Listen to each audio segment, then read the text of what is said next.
नमस्ते। आज हामी नेपालको संविधानमा अनुसूची कतिवटा छन्, भाग कतिवटा छन्, भागभित्र धाराहरू के छन्, कतिवटा छन्, यो बारे जानकारी दिँदैछौँ।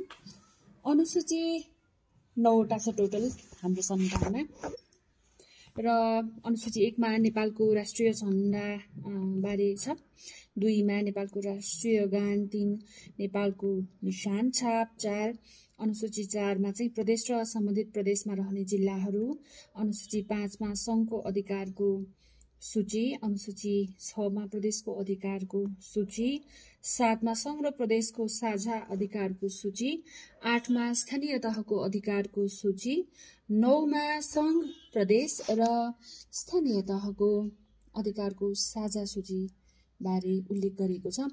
भाग 1 मा प्रारम्भिक भनेर छ, त्यसभित्र 9वटा धाराहरू छन्। धारा नम्बर 1 मा संविधान मूल कानून भनेर व्याख्या गरिएको छ, 2 मा सार्वभौम सत्ता र राजकीय सत्ता सम्बन्धी व्याख्या छ, 3 मा राष्ट्र सम्बन्धी, 4 मा नेपाल राज्य सम्बन्धी, 5 मा राष्ट्रिय हित सम्बन्धी, 6 मा राष्ट्रभाषा सम्बन्धी, 7 सरकारी कामकाजको भाषा सम्बन्धी, 8 राष्ट्रिय झण्डा, 9 राष्ट्रिय गान सम्बन्धी छ। र भाग 2 मा नागरिकता सम्बन्धी छ, त्यसमा धारा 10 देखि 15 छ। धारा 10 मा नागरिकताबाट वञ्चित नगरिने भनी उल्लेख गरेको छ। 11 नेपालको नागरिक ठहर्ने कुन आधारमा भनेर छ र 12 मा वंशीय आधार र लैङ्गिक पहिचान सहितको नागरिकता बारे व्याख्या छ। 13 मा नागरिकताको प्राप्ति कसरी, पुनः प्राप्ति र समाप्ति सम्बन्धी व्याख्या छ। 14 मा गैर आवासीय नेपाली नागरिकता प्रदान गर्न सकिने भनी व्याख्या छ। 15 मा नेपालको नागरिकता सम्बन्धी अन्य व्यवस्था भनेर व्याख्या छ। भाग 3 मा मौलिक हक र कर्तव्य सम्बन्धी छ र त्यसभित्र धारा 16 देखि 47 सम्म छ है। भाग 3 मा मौलिक हक र कर्तव्य सम्बन्धी कुराहरू छन्, जुन कुराहरू धारा 16 देखि 47 मा विभाजित छन्। धारा 16 मा सम्मानपूर्वक बाँच्न पाउने हक भन्ने उल्लेख छ।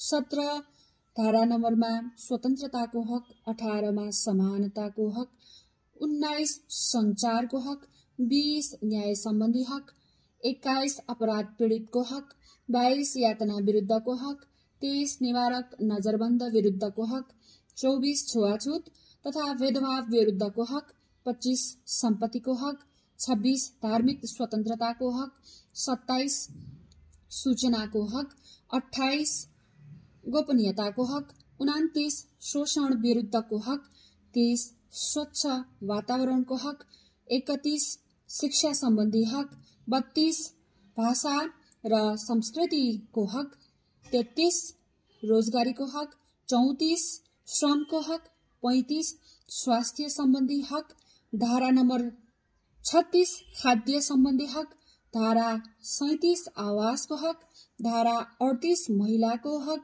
धारा 39 बाल बालिकाको हक, 40 मा दलितको हक, 41 मा ज्येष्ठ नागरिकको हक, 42 मा सामाजिक न्यायको हक, 43 मा सामाजिक सुरक्षाको हक, 44 मा उपभोक्ताको हक, 45 मा देश निकाला विरुद्धको हक, 46 मा संवैधानिक उपचारको हक, 47 मा मौलिक हकको कार्यान्वयन। र अघि मैले भनेको कुरामा अलिकति मिस्टेक भएछ, धारा नम्बर 48 सम्म रहेछ यो मौलिक हक र कर्तव्य। भाग नम्बर 3 मा चाहिँ टोटल चाहिँ धारा नम्बर 16 देखि धारा नम्बर 48 सम्म रहेछ है साथीहरू, सरी मैले अघि 47 भने, धारा नम्बर 48 सम्म रहेछ। र लास्टमा धारा नम्बर 48 मा के रहेछ भन्दाखेरि नागरिकका कर्तव्य भनी कर्तव्यको बारेमा उल्लेख गरेको छ। लास्टमा यो कर्तव्य भएको भएर मैले छुट्याएँ कि है, सबै हकै हक छन्, लास्टमा नागरिकका कर्तव्य भनेर छन् 48 मा, त्यही भएर। र भाग नम्बर 4 मा राज्यका निर्देशक सिद्धान्त, नीति तथा दायित्व भनी उल्लेख छ। राज्यमा बन्ने विभिन्न नीति नियमहरू कुन कानून अथवा कुन माउ कानून कुन मूल कानूनमा आधारित भएर बनेका हुन्छन् त। राज्यका निर्देशक सिद्धान्त भनेका त्यस्ता सिद्धान्तहरू हुन्। र नीति तथा दायित्व भनी भाग 4 मा उल्लेख छन् र ती कुराहरूलाई धारा 49 देखि धारा 55 सम्ममा विभाजित गरेर उल्लेख गरेका छन्। धारा 49 मा के छ भन्दाखेरि मार्ग निर्देशनका रूपमा रहने भनेर व्याख्या गरिएको छ है। यी सिद्धान्तहरू चाहिँ मार्ग निर्देशनका रूपमा रहने भनी उल्लेख छ। धारा 50 मा निर्देशक सिद्धान्तहरू भनेर व्याख्या गरेको छ। धारा 51 मा राज्यका नीतिहरू भनेर, 52 मा राज्यको दायित्व भनेर, धारा 53 मा प्रतिवेदन पेश गर्ने भनेर, धारा 54 मा अनुगमन सम्बन्धी व्यवस्था भनेर, धारा 55 मा अदालतमा प्रश्न उठाउन नसकिने भनेर कुन कुन अवस्थामा हुन्छन् त अदालतमा कुन कुन अवस्थामा अदालतमा चाहिँ प्रश्न उठाउन नसकिने अवस्थाहरू हुन्छन् त भनेर चाहिँ धारा 55 मा उल्लेख गरिएको छ। र अब भने भाग 5 मा के छ त भाग 5 मा राज्यको संरचना र राज्यको शक्तिको बाँडफाँड भनी उल्लेख गरेको छ जसमा चाहिँ धारा 56 देखि 60 छ। 56 मा राज्यको संरचना सम्बन्धी, धारा 57 राज्य शक्तिको बाँडफाँड, धारा 58 अवशिष्ट अधिकार, धारा 59 आर्थिक अधिकारको प्रयोग, धारा 60 राजस्व स्रोतको बाँडफाँड भनी उल्लेख गरेको छ। अब भने भाग 6 मा राष्ट्रपति र उपराष्ट्रपति सम्बन्धी व्याख्या, जुन व्याख्या धारा 61 देखि 73 सम्म छ, बुदागत रूपमा छ। धारा 61 मा राष्ट्रपतिको व्याख्या छ। धारा 62 मा राष्ट्रपतिको निर्वाचन, धारा 63 राष्ट्रपतिको पदावधि, धारा 64 राष्ट्रपतिको योग्यता, धारा 65 राष्ट्रपतिको पद रिक्त हुने अवस्था, धारा 66 राष्ट्रपतिको काम कर्तव्य र अधिकार, धारा 67 उपराष्ट्रपति, धारा 68 उपराष्ट्रपतिको पद रिक्त हुने अवस्था, धारा 69 उपराष्ट्रपति सम्बन्धी अन्य व्यवस्था, धारा 70 राष्ट्रपति र उपराष्ट्रपति फरक फरक लिङ्ग वा समुदायको हुने, धारा 71 राष्ट्रपति र उपराष्ट्रपतिको शपथ, धारा 72 राष्ट्रपति र उपराष्ट्रपतिका पारिश्रमिक तथा संविदा, धारा 73 राष्ट्रपति र उपराष्ट्रपतिको कार्यालय। अब भने भाग नम्बर 7 मा संघीय कार्यपालिका भनेर उल्लेख गरेको छ। संघीय कार्यपालिकालाई भाग 7 मा उल्लेख गरेको छ, जस अन्तर्गत धारा 74 देखि 82 छ। धारा 74 मा शासकीय स्वरूप, धारा 75 मा कार्यकारिणी अधिकार, धारा 76 मा मन्त्री परिषदको गठन, धारा 77 मा प्रधानमन्त्री तथा मन्त्रीको रिक्त हुने अवस्था, धारा 78 मा संघीय संसदको सदस्य नभएको व्यक्ति मन्त्री हुने, धारा 79 मा प्रधानमन्त्री र मन्त्रीको पारिश्रमिक तथा अन्य सुविधा, धारा 80 मा शपथ, धारा 81 मा राष्ट्रपतिलाई जानकारी दिने, धारा 82 मा नेपाल सरकारको कार्य सञ्चालन। अब भने भाग 8 मा संघीय व्यवस्थापिकाको बारेमा उल्लेख छ, जस अन्तर्गत धारा 83 देखि धारा 108 छ।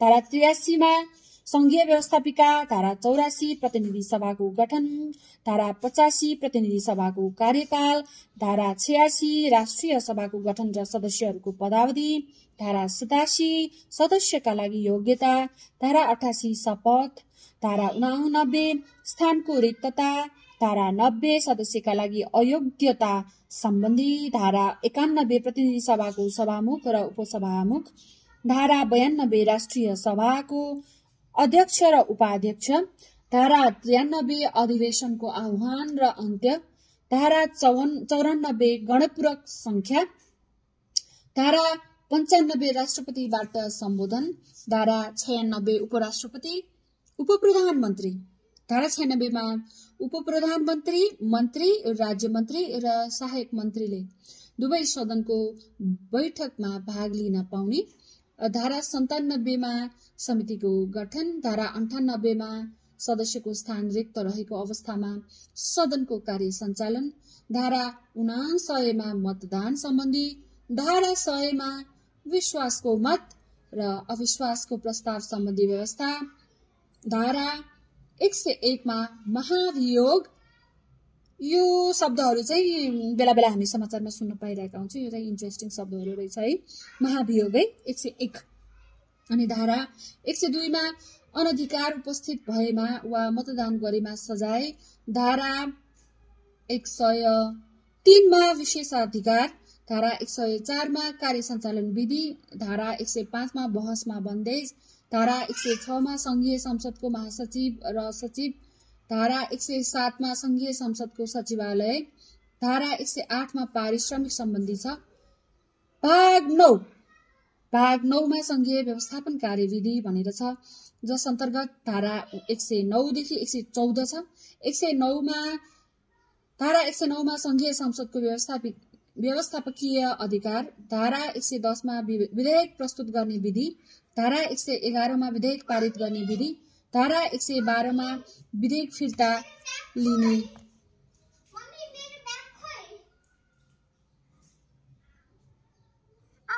तल छ, मलाई डिस्टर्ब नगर। धारा अब भाग 9 को संघीय व्यवस्थापन कार्यविधि सम्बन्धी थियौं। छोरीले डिस्टर्ब गरिहाली। त्यस अन्तर्गत भाग 9 मा धारा 109 बाटै स्टार्ट हुन्छ। भाग 9 को धारा 109 बाटै स्टार्ट भयो हैन। 109 देखि 114 सम्म छ।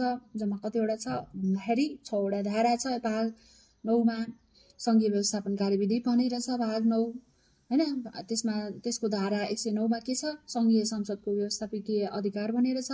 धारा 110 मा विधेयक प्रस्तुत गर्ने विधि भनेर छ। धारा 111 विधेयक पारित गर्ने विधि। धारा 112 विधेयक फिर्ता लिने।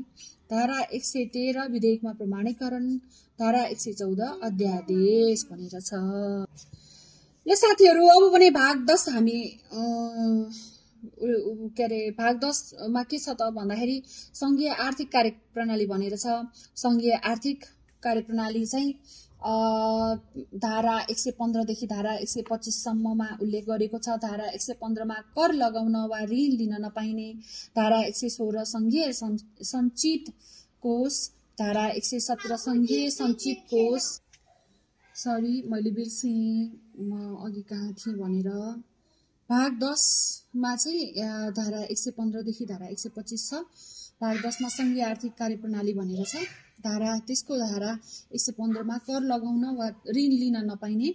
धारा 116 संघीय सञ्चित कोष। धारा 117 संघीय सञ्चित कोष वा संघीय सरकारी कोषबाट व्यय। धारा 118 संघीय सञ्चित कोषमाथि व्यय भार। धारा 119 राजस्व र व्ययको अनुमान। धारा 120 विनियोजन ऐन। यो विनियोजन ऐन भनेर पनि बेला बेला धेरै सुनिन्छ तर बुझेको चाहिँ छैन है। त्यो धारा 120 मा रहेछ। भाग 10 को धारा 120 मा रहेछ हैन। धारा 121 मा चाहिँ पूरक अनुमान भनेर छ। धारा 122 मा पेस्की खर्च। धारा 123 मा उधारो खर्च। धेरै चाहिन्छ यो पेस्की र उधारो सबैलाई चाहिन्छ। 122 र 123 मा रहेछ धारा है। अनि धारा 124 मा संघीय आकस्मिक कोष। धारा 125 मा आर्थिक कार्यविधि सम्बन्धी ऐन भनेर छ। भाग 11 मा न्यायपालिका भनेर छ। भाग 11 को न्यायपालिकामा धारा 126 देखि 156 सम्म छ। धेरै छ किनभने यो त के सम्बन्धी भयो त? न्यायपालिका सम्बन्धी हो। न्यायपालिका भनेको धेरै इम्पोर्टेन्ट चीज हो, जसलाई धारा 126 देखि 156 सम्म उल्लेख गरेको छ, व्याख्या गरेको छ। धारा 126 मा न्याय सम्बन्धी अधिकार अदालतबाट प्रयोग हुने। धारा 127 मा अदालतहरू। धारा 128 मा सर्वोच्च अदालत। धारा 129 मा नेपालको प्रधान न्यायाधीश तथा सर्वोच्च अदालतका न्यायाधीशको नियुक्ति र योग्यता। धारा 130 मा प्रधान न्यायाधीश तथा न्यायाधीशको सेवाका शर्त तथा सुविधा। धारा 131 प्रधान न्यायाधीश वा सर्वोच्च अदालतको न्यायाधीशको पद रिक्त हुने। धारा 132 प्रधान न्यायाधीश वा सर्वोच्च अदालतको न्यायाधीशलाई अन्य कुनै काममा लगाउन नहुने। धारा 133 सर्वोच्च अदालतको अधिकार क्षेत्र। धारा 134 मुद्दा सार्न सक्ने। धारा 135 बहस पैरवी गर्न नपाउने। धारा 136 प्रधान न्यायाधीशको जिम्मेवारी। धारा 137 संवैधानिक इजलासको गठन। धारा 138 वार्षिक प्रतिवेदन। धारा 139 उच्च अदालत। धारा 140 उच्च अदालतका मुख्य न्यायाधीश तथा न्यायाधीशको नियुक्ति र योग्यता। धारा 141 मुख्य न्यायाधीश तथा न्यायाधीशको सेवाका शर्त तथा सुविधा। धारा 142 मुख्य न्यायाधीश वा न्यायाधीशको पद रिक्त हुने। धारा 143 मुख्य न्यायाधीश तथा न्यायाधीशलाई अन्य कुनै काममा लगाउन नहुने र सरुवा सम्बन्धी व्यवस्था। धारा 144 उच्च अदालतको अधिकार क्षेत्र। धारा 145 मुद्दा सार्न सक्ने। धारा 146 बहल पैरवी गर्न नपाउने। धारा 100 यो के हो बहल पैरवी गर्न नपाउने भने कसैले बुझ्लान् त यो पैरवी भनेको त जिन्दगीमा अहिलेसम्म यो शब्द सुनेकै छैन। यो 146 मा रहेछ है, 146 मा रहेछ यो धारा 146 मा बहल पैरवी गर्न नपाउने भनेको छ है। अब 147 मा मुख्य न्यायाधीशको जिम्मेवारी। 148 मा जिल्ला अदालत। 149 मा जिल्ला अदालतको न्यायाधीशको नीति, योग्यता र पारिश्रमिक र सेवा अन्य शर्त भन्ने छ। 150 धारामा जिल्ला न्यायाधीशलाई अनि कुनै काममा लगाउन नहुने र सरुवा सम्बन्धी व्यवस्था। धारा 151 मा जिल्ला अदालतको अधिकार क्षेत्र। धारा 152 विशिष्टीकृत अदालत। धारा 153 न्याय परिषद। धारा 154 न्याय सेवा आयोग। धारा 155 सेवाका शर्त र सुविधा सम्बन्धी व्यवस्था। धारा 156 प्रदेश न्याय सेवा आयोग सम्बन्धी व्यवस्था भनेर छ। भाग नम्बर 12 मा महान्यायाधिवक्ता भनेर छ। महान्यायाधिवक्तालाई भाग 12 मा राखिएको छ नेपालको संविधानमा हैन। अनि जसमा चाहिँ 5 वटा धारा 157 देखि 161 मा व्याख्या गरेको छ। 157 मा न्यायाधिवक्ता। 158 मा न्यायाधिवक्ताको काम, कर्तव्य र अधिकार। 159 मा वार्षिक प्रतिवेदन। 160 मा मुख्य न्यायाधिवक्ता। 161 मा सेवाका शर्त र सुविधा सम्बन्धी व्यवस्था। भाग नम्बर 13 आयो। भाग 13 मा प्रदेश कार्यपालिका भनेर प्रदेश सम्बन्धी बल्ल आयो, जसमा धारा 162 देखि धारा 174 सम्म छ। 162 मा प्रदेशको कार्यकारिणी अधिकार। 163 प्रदेश प्रमुख सम्बन्धी व्यवस्था। 164 प्रदेश प्रमुखको योग्यता। 165 प्रदेश प्रमुखको पद रिक्त हुने अवस्था। 166 प्रदेश प्रमुखको काम, कर्तव्य र अधिकार। धारा 167 प्रदेश प्रमुखको शपथ। धारा 168 प्रदेश मन्त्री परिषदको गठन। धारा 169 मुख्यमन्त्री तथा मन्त्रीको पद रिक्त हुने अवस्था। धारा 170 प्रदेश सभाको सदस्य नभएको व्यक्ति मन्त्री हुन सक्ने। धारा 171 मुख्यमन्त्री र मन्त्रीको पारिश्रमिक तथा अन्य सुविधा। धारा 172 शपथ। धारा 173 प्रदेश प्रमुखलाई जानकारी दिने। धारा 174 प्रदेश सरकारको कार्य सञ्चालन। भाग 14 मा प्रदेश व्यवस्थापिका है। भाग 14 मा प्रदेश व्यवस्थापिकाको कुरा हुन्छ, जसमा धारा 175 देखि 196 सम्म छ। 175 मा प्रदेश व्यवस्थापिका। धारा 176 प्रदेश सभाको गठन। धारा 177 प्रदेश सभाको कार्यकाल। धारा 178 प्रदेशको सभाको सदस्यको लागि योग्यता। धारा 179 प्रदेश सभाका सदस्यको शपथ। धारा 180 प्रदेश सभा सदस्यको स्थान रिक्त हुने। धारा 180 मा चाहिँ प्रदेश सभा सदस्यको स्थान रिक्त हुने। धारा 181 मा प्रदेश सभा सदस्यको अयोग्यता सम्बन्धी निर्णय। धारा 182 मा प्रदेश सभाको सभामुख र उपसभामुख। धारा 183 मा प्रदेश सभाको अधिवेशनको आह्वान र अन्त्य। धारा 184 मा प्रदेश प्रमुखबाट सम्बोधन। धारा 185 मा प्रदेश सभाको गणपूरक संख्या। धारा 186 मा प्रदेश सभामा मतदान। धारा 187 मा प्रदेश सभाको विशेषाधिकार। धारा 188 मा विश्वासको मत र अविश्वासको प्रस्ताव सम्बन्धी व्यवस्था। धारा 189 मा मन्त्री, राज्य मन्त्री, सहायक मन्त्रीले प्रदेश सभाको बैठकमा भाग लिन पाउने। धारा 190 प्रदेश सभामा अनधिकार उपस्थित भएमा वा मतदान गरेमा सजाय। धारा 191 मा बहसमा बन्देज। धारा 192 मा सदस्यको स्थान रिक्त रहेको अवस्थामा प्रदेश सभाको कार्य सञ्चालन। धारा 193 मा प्रदेश सभाले समिति गठन गर्न सक्ने। धारा 194 मा प्रदेश सभाको कार्य सञ्चालन विधि। धारा 195 मा प्रदेश सभाको सचिव र सचिवालय। धारा 196 मा पारिश्रमिक हो छ। अब भाग 15 है, प्रदेश व्यवस्थापन कार्यविधि भनेर छ, जसमा धारा 197 देखि 202 छ। धारा 197 मा प्रदेश सभाको व्यवस्थापकीय अधिकार। धारा 198 प्रदेश सभामा विधेयक प्रस्तुत गर्ने विधि। धारा 199 विधेयक पारित गर्ने विधि। धारा 200 विधेयक फिर्ता लिन सक्ने। धारा 200 मा विधेयक फिर्ता लिन सक्ने व्यवस्था भनेर पनि रहेछ। अनि त्यसपछि धारा 201 मा विधेयक प्रमाणीकरण। धारा 202 मा अध्यादेश छ। भाग 16 मा प्रदेश आर्थिक कार्यप्रणाली धारा 203 कर लगाउन वा ऋण लिन नपाइने, धारा 204 प्रदेश सञ्चित कोष, धारा 205 प्रदेश सञ्चित कोष वा प्रदेश सरकारी कोषबाट व्यय, धारा 206 प्रदेश सञ्चित कोषमाथि व्यवहार, धारा 207 राजस्व र व्ययको अनुमान, धारा 208 प्रदेश विनियोजन ऐन, धारा 209 पूरक अनुमान, धारा 210 पेस्की खर्च, धारा 210 मा पेस्की खर्च रहेछ, धारा 211 मा उधारो खर्च रहेछ, धारा 212 मा प्रदेश आकस्मिक कोष, धारा 213 मा आर्थिक कार्यविधि सम्बन्धी ऐन। अब भाग 17 मा स्थानीय कार्यपालिकाको बारे छ, जसमा धारा 214 देखि 220 छ। धारा 214 मा स्थानीय तहको कार्यकारिणी अधिकार, 215 मा गाउँ कार्यपालिका अध्यक्ष र उपाध्यक्ष सम्बन्धी व्यवस्था, धारा 216 नगर कार्यपालिका प्रमुख र उपप्रमुख सम्बन्धी व्यवस्था, धारा 217 न्यायिक समिति, धारा 218 गाउँ कार्यपालिका र नगर कार्यपालिकाको कार्य सञ्चालन, धारा 219 स्थानीय तहको कार्यकारिणी सम्बन्धी अन्य व्यवस्था, धारा 220 जिल्ला सभा र जिल्ला समन्वय समिति। अब भाग 18 मा स्थानीय व्यवस्थापिका छ, धारा 21 देखि 227 छ। धारा 221 मा स्थानीय तहको व्यवस्थापकीय अधिकार, धारा 222 गाउँ सभाको गठन, 223 नगरसभाको गठन, 224 गाउँ सभा र नगरसभाको अध्यक्ष र उपाध्यक्ष, 225 गाउँ सभा र नगरसभाको कार्यकाल, 226 कानून बनाउन सक्ने, 227 गाउँ सभा र नगरसभा सम्बन्धी अन्य व्यवस्था।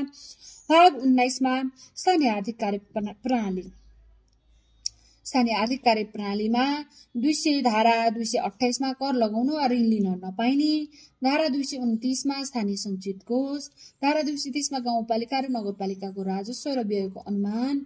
अब भाग 20 मा संघ प्रदेश र स्थानीय तह बीच अन्तरसम्बन्ध, धारा 231 संघ प्रदेश बीचको व्यवस्थापकीय अन्तरसम्बन्ध, धारा 232 संघ प्रदेश र स्थानीय तह बीचको सम्बन्ध, धारा 233 प्रदेश बीचको सम्बन्ध, धारा 234 अन्तर प्रदेश परिषद, धारा 235 संघ प्रदेश र स्थानीय तह बीचको समन्वय, धारा 236 अन्तर प्रदेश व्यापार, धारा 237 सर्वोच्च अदालतको संवैधानिक इजलासको अधिकार क्षेत्रमा असर नपर्ने। अब भाग 21 अख्तियार दुरुपयोग अनुसन्धान आयोग, धारा 238 अख्तियार दुरुपयोग अनुसन्धान आयोग, धारा 239 अख्तियार दुरुपयोग अनुसन्धान आयोगको काम, कर्तव्य र अधिकार। हाम्रो देशको हिरो भनेको अख्तियार दुरुपयोग अनुसन्धान होइन, अख्तियार दुरुपयोग अनुसन्धानको काम, कर्तव्य र अधिकार 239 मा छ। अब भने भाग 22 जहाँ महालेखा परीक्षक भनेर छ। हाम्रो देशको महालेखा परीक्षक भनेको अब हाम्रो देशको पैसाको हिसाब किताब कसले गर्ने रहेछ, महालेखा परीक्षकले होइन।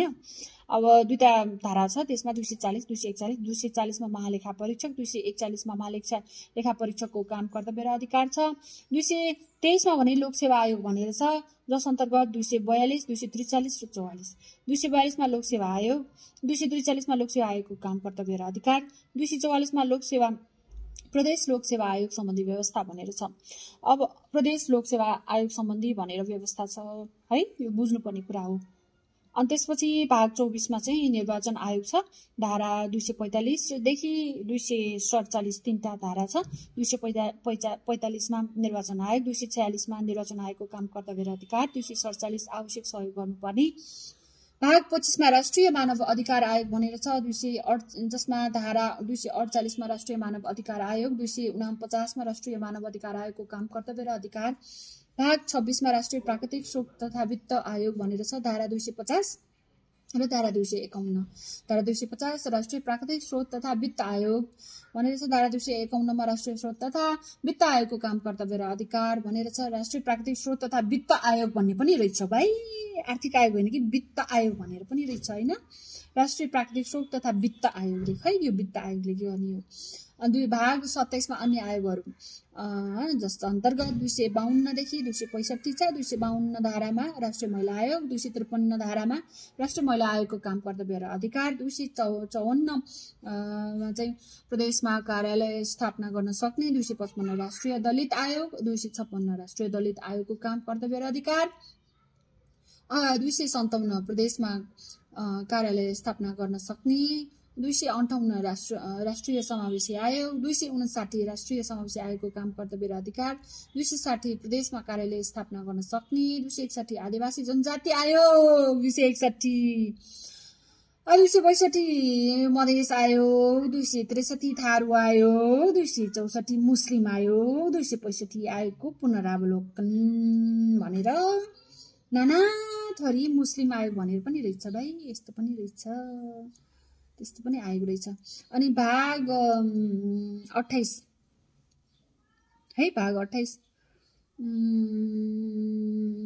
थारू आयोग रे, मधेसी आयोग रे, आदिवासी जनजाति भनेर अरू तामाङ नेवार सेवार सबैलाई चाहिँ एकै ठाउँमा थुपारेर आदिवासी जनजाति भन्न पाइने, मधेसीलाई मधेसी आयोग पाइहाल्यो। थारू चाहिँ किन थारू आयोग, त्यही मधेसमा गइहाल्यो। मुस्लिम पनि किन गर्नु पर्यो मुस्लिम?